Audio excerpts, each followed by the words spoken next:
What's up, guys? Dude Sauce here, and I'm bringing you one of my old gameplays. Only 2 more left, and then I get to break out the new PS3 and get some new gameplays in. They should be interesting, and I hope you guys will enjoy them. But for now, here's this gameplay. And the only thing I really want to touch on before I get into other topics is the motion sensor on the bottom right.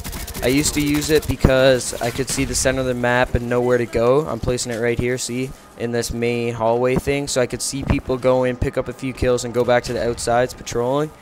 So that's typically a good strategy if you use a motion sensor, but now I started using claymores, and I want to tell people that use claymores a good strategy really quick. Don't put them at like doorways or whatnot because you're camping, because that's fucking gay. No one camps. Actually, lots of people do, and everyone fucking hates it. But anyway, so don't do that, and place it somewhere where they'll spawn and they'll have to come out.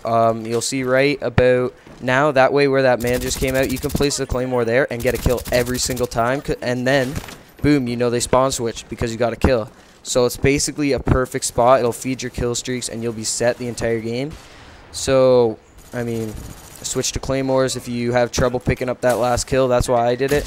So, yeah. And also, I'd like to talk about the YouTube community, I guess. I don't know if you saw Dirty Hobo Shank's video. It's not really a community, but the YouTube video makers and the drama that's been going on. I mean, it's kind of late, I know, because they already had the Call of the Community tournament and the Billionaire challenge is already long over, but I never really got to talk about it except with my friends and not online, and I wanted to give my opinion online, so here it is.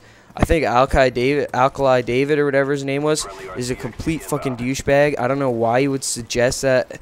Assisted suicide, yeah, sure, maybe it was a joke, but still, like, I don't even see the point of it. Okay, you were joking. Is it gonna draw more attention, get your channel more views? And yeah, it will. So I guess he's a good salesperson in that way, because everyone's gonna go see what the fuck this guy is about.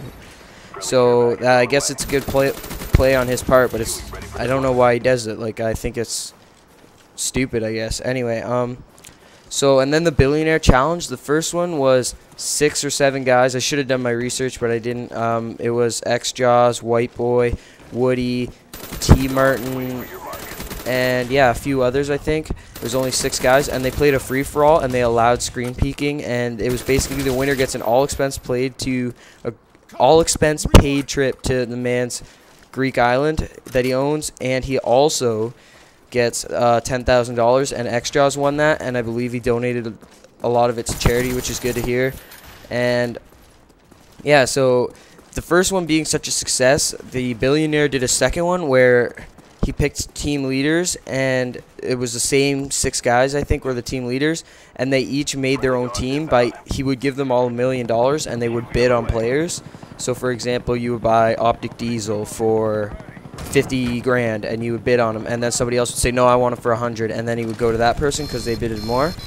And I don't know how it worked. Like, obviously I don't think they actually paid money, because that would be a ridiculous amount. Like $6 million even for a Billionaire to drop on a game seems kind of ridiculous.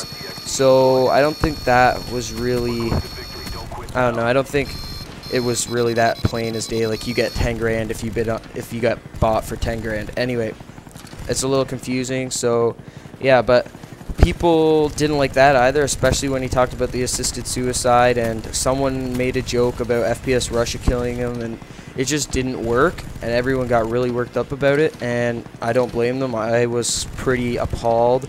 I was talking to my parents about it and just talking to all my friends, and it was pretty crazy.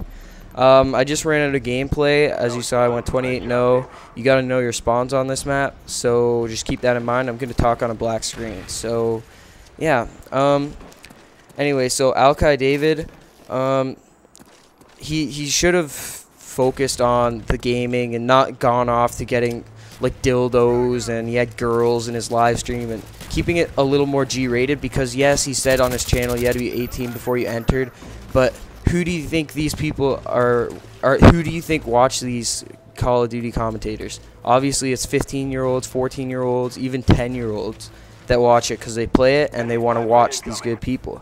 So then when they have this big Billionaire tournament, they're going to go watch that. They're just going to say they're 18. So I thought it was stupid that he would bring all that stuff in and offend all these users, and then not expect them to like tell their the people they're subscribed to back out because he was an idiot. Because, you know, that's just something you can expect when you do talk about assisted suicides and dildos, and then those people that care about their subscribers are gonna back out. It doesn't matter about the money. They're gonna back out, and they did. And the tournament totally fell apart. And if I'm pretty sure that a bunch of people, like Only Use Me Blade went, and a couple others went, despite the tournament kind of falling apart. And they went and they just wreaked havoc. They ate all his food. They drank all his fine wines, all his booze. They just fucked everything up. And they even had like El Prestador on the line trolling. Like, it was just, they wanted to fuck him up for being such a douche. And they did. But out of the good thing was, out of that sprouted the Call of the Community tournament, which is pretty sick, I must say. It was basically the same thing except no money involved. It was like Small Beans was a captain. They had a bunch of captains, and you would draw from a hat your players. That way you didn't have to bid.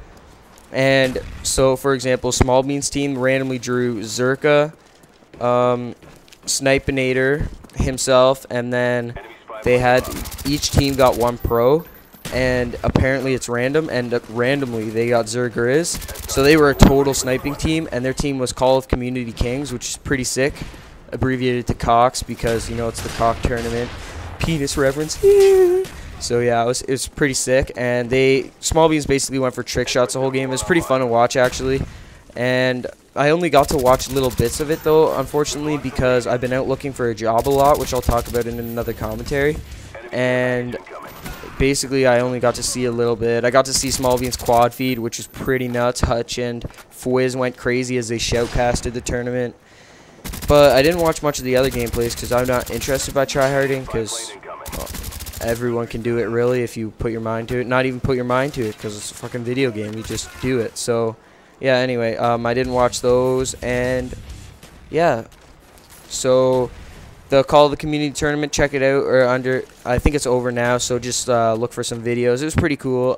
Most of all the view money, all of that stuff, all goes towards charities. 3 charities they chose. I forget them right now, but basically all the money they raised goes towards that. So I hope you guys enjoyed this commentary. I'm glad to be back after a month of inactiveness. Inactiveness? Yeah, sure, that's a word. And yeah, peace out. We've lost the lead. Enemy spy plane incoming. Target neutralized.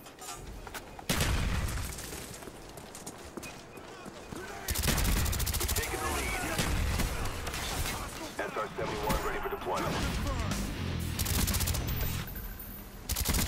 QE ready for deployment.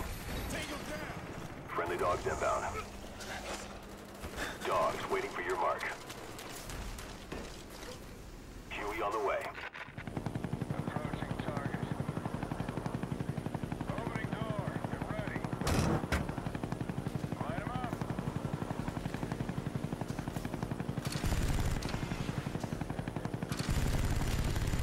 Keep up the pressure. We got this.